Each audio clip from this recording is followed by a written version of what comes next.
তিনি পরিচিত the Hunter নামে।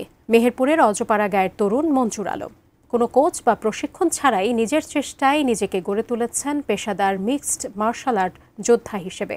আন্তর্জাতিক মঞ্চে একের পর এক তুলে ধরছেন দেশের পতাকা। তার লক্ষ্য এখন আন্তর্জাতিক মঞ্চের নায়কদের হারিয়ে বিশ্ব শিরোপা অর্জন। মেহেরপুর থেকে প্রতিনিধি জুলফিকার আলী কাননের তথ্য ছবি নিয়ে ডেস্ক রিপোর্ট।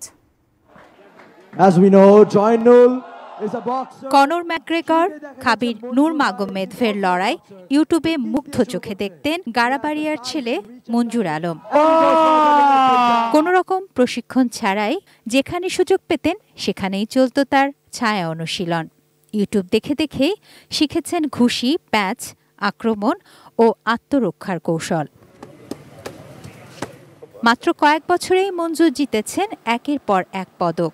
অ্যান্টিব্যাকটেরিয়াল অ্যাডিটিভ যুক্ত সেরা ওয়াটার ট্যাঙ্ক বিশুদ্ধ পানিতে ব্যাকটেরিয়া জন্মাতে দেয় না। সবশেষ ঢাকার চীনমৈত্রী সম্মেলন কেন্দ্রে প্রথম ডাবল হর্স নকআউট আন্তর্জাতিক মুয়ে থাই চ্যাম্পিয়নশিপে ভারতের আজহারউদ্দিনকে পরাজিত করে তিনি জিতেছেন টাইটেল বেল্ট।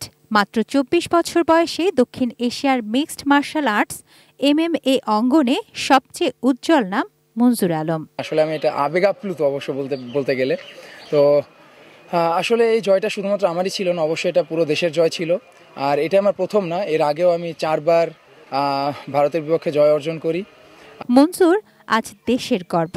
তাকে ঘিরে বিশ্ব চ্যাম্পিয়নের স্বপ্ন এখন বাবা মায়ের চোখে।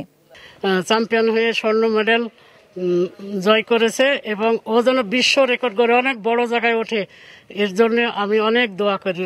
এখন আমার খুব ভালো লাগছে। আশা করি জানে আমার ছেলে আরো বড় জায়গায় এগিয়ে যেতে পারে। দক্ষিণ এশিয়ার মধ্যে মঞ্জুর আলমের মতো ফাইটার আর নেই।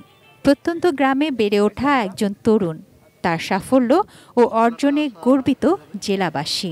মঞ্জুর আলমের সাথে ফাইট করবে এমন কোনো প্লেয়ার বাংলাদেশে নেই। মঞ্জুরুল আলম মন বিশ্বের দরবারে পরিচিত করেছেন। আমরা তার জন্য শুভকামনা করি। উপজেলা প্রশাসনের পক্ষ থেকে তার জন্য শুভকামনা। তুনা সিনা তনু, ডেস্ক রিপোর্ট, ATN নিউজ।